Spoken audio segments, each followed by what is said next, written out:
sedikit nih menanggapi terkait pihak sebelah yang baru preskon tadi. Ya.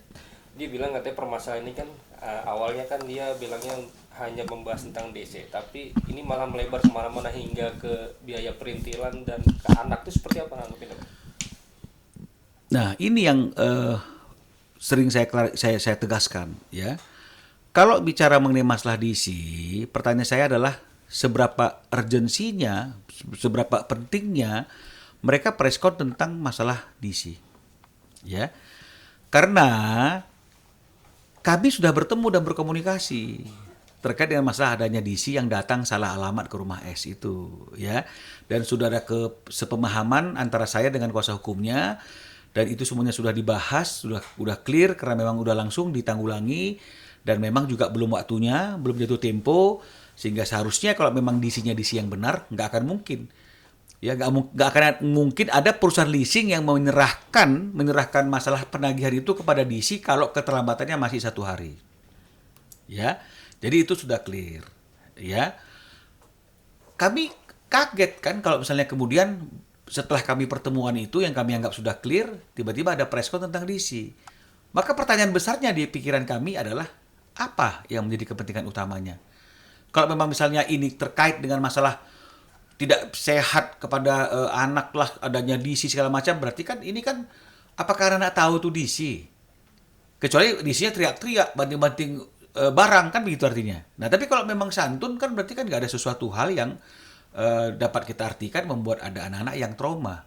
Itu yang pertama. Yang kedua, itu rumah Ruben kan dijaga. Ya, ada security-nya juga itu. Jadi kalau misalnya ada orang bertamu, dia sampaikan niatnya, untuk tujuannya untuk apa? Oh, mau cari mobil. Kan begitu, cari Ruben. Harusnya penjaga bisa menjelaskan, oh tidak di sini lagi. Kan begitu. Coba nengok di mana alamat penagihanmu, di mana alamat leasingnya ketika kontrak dibuat. Kan begitu dong seharusnya. Karena S itu sudah tidak terikat perkawinan lagi dengan Ruben. Selesai. Gak perlu sampai ruang tamu. Kan begitu. Nah, atau kalau memang misalnya cara-cara yang mereka lakukan itu sudah dengan cara-cara yang tidak pantas, tidak patut, harusnya penekanannya itu kepada DC-nya. Somasi terbuka atau somasi tertulis, leasingnya dipersoalkan. Pertanyaannya, ada nggak mereka melakukan somasi terbuka, baik lisan maupun secara tertulis kepada DC-nya? Nggak ada juga, toh. Apakah leasing yang dipersoalkan? Nggak juga. Jadi artinya kan kami bisa menduga bahwa DC itu diangkat ke permukaan kan hanya mungkin patut diduga ingin menunjukkan Ruben sekarang lagi tidak mampu bayar, lagi nggak ada duit, atau Ruben itu orang yang tidak bertanggung jawab. Sehingga akhirnya akibat Ruben nggak bertanggung jawab, kami kena imbasnya. Kan begitu. Itulah yang melandasi kami ingin membuktikan bahwa bagaimana mungkin Ruben tidak bertanggung jawab untuk apa yang menjadi kewajibannya dia.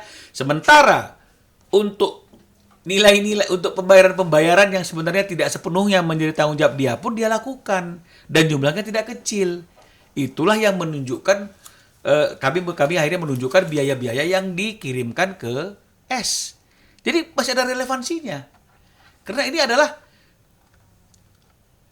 cara kami ingin membuktikan bahwa nggak mungkin Ruben itu lalai untuk kewajibannya dia, atas kewajibannya dia, sementara untuk hal-hal yang sebenarnya pun belum tidak sepenuhnya menjadi kewajibannya dia pun dia lakukan.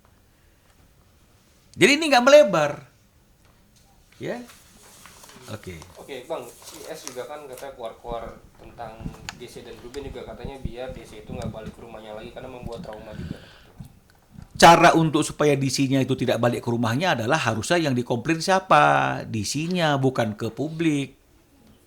Ya, komplain dong ke DC-nya. Bikin dong teguran keras, baik lisan maupun tertulis. Komplain dong ke leasingnya. Karena kan kita sama-sama tahu ada aturan, kan begitu ya. Otoritas Jasa Keuangan itu sudah mengatur dan ada beberapa peraturan tentang tata cara penagihan yang melibatkan debt collector. Apa mungkin keterlambatan 1 hari kemudian leasing menyerahkannya kepada debt collector? Tidak. Pasti sudah ada kemacetan, sudah disurati, diperingati, tetap tidak melakukan kewajiban, baru ada DC-nya. Ini kan tidak. Dan kami bisa buktikan bahwa keterlambatan itu masih 1 hari. Ya, kita lihat ini. Ini leasingnya nih. Jatuh temponya tanggal berapa nih di atas nih? Jatuh temponya tanggal berapa? Tanggal 6 November. Betul ya? Tanggal berapa jatuh temponya? 6 November. Ya, tanggal 7 mungkin itu datang DC ya. Sehari Ya sehari ya, dan kita langsung begitu dapat info ada DC itu kita bayarkan itu. Nengok dia di pojok ini. Tanggal berapa kita bayarkan? Tanggal 7. Berapa hari itu? Dari 6 November 2025 ke tanggal 7 November 2025, 1 hari. Apakah ada perusahaan pembiayaan yang menyerahkan penagihan kepada DC tarik mobil dengan keterlambatan 1 hari? Yang jelas aja dong, mana mungkin. Ya, Oke, ya Bang, di balik itu juga jadi terkuak nih Bang, permasalahan Ruben gak ketemu sama anak-anaknya ya Bang. saya hanya ingin menggarisbawahi, harusnya yang lebih penting itu kan adalah hak seorang ayah untuk bertemu dengan anaknya daripada DC yang salah alamat, gitu loh maksud saya tadi itu, ya. Kan kita harus bisa melihat skala prioritas kepentingan itu. Kami aja yang haknya untuk ketemu anaknya tidak diberikan aja nggak preskon, kan begitu. Itu sebenarnya yang mau kami sampaikan. Dan karena sudah terlanjur ini menjadi konsumsi publik karena mereka preskon, ya kami sampaikan saja bahwa kami juga kecewa karena Ruben juga kecewa karena dia tidak diberikan kesempatan untuk bertemu dengan anaknya. Apakah itu salah? Saya kira tidak salah. Oke, tadi juga lawyer dari S sendiri bilang katanya kalau seandainya Sarwenda cerita dari awal sampai akhir, mungkin Indonesia bakal heboh dan gempar. Apa sih maksudnya itu Bang? Tanya aja sama kuasa hukumnya S yang menyatakan kalau misalnya S cerita dari awal sampai akhir akan heboh. Ingat, kita juga punya cerita.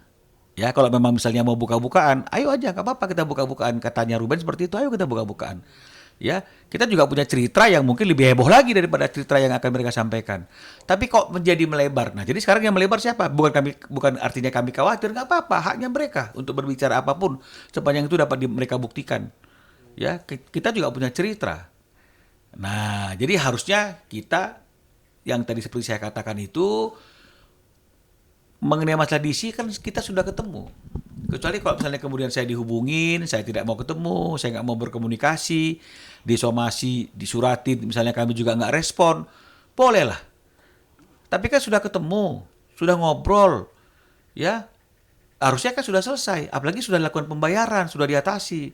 Dibilang udah, oke, itu clear. Loh kok clearnya kok masih bicara ke media tentang ada debt collector itu gitu. Berarti kan ini kan ingin mencemarkan nama baik klien kami, ingin memojokkan klien kami, atau lebih menekankan kepada proses penagihan yang nggak layak itu. Kan tinggal ngomong saja, Bu, yang berutang kan bukan saya. Kamu keluar dari rumah saya bisa. Ya kan begitu. Tapi kan nggak dilakukan itu.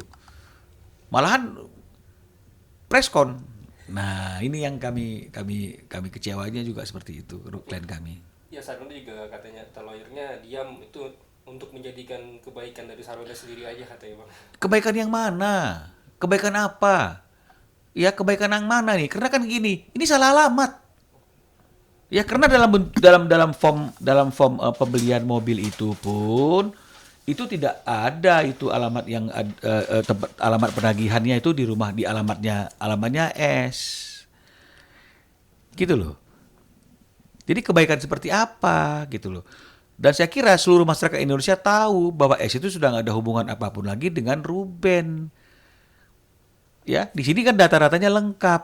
Harusnya kalau dia DC yang benar, dia akan menagihnya itu ke alamat yang benar. Bukan ke alamat yang salah. Ya, lebih gampang cari Ruben di tempat di mana dia bekerja sehari-hari daripada ke rumah orang yang udah nggak ada ikatan apapun lagi. Jadi ini kan juga perlu dipertanyakan. Jadi kebaikan yang seperti apa gitu loh maksudnya. Apakah kebaikan itu menjadi kebaikan setelah kita preskon? Enggak lah. Ya, upaya hukum lah. Ya, kalau memang ada hal-hal yang salah yang dilakukan oleh DC dalam proses penagihan itu.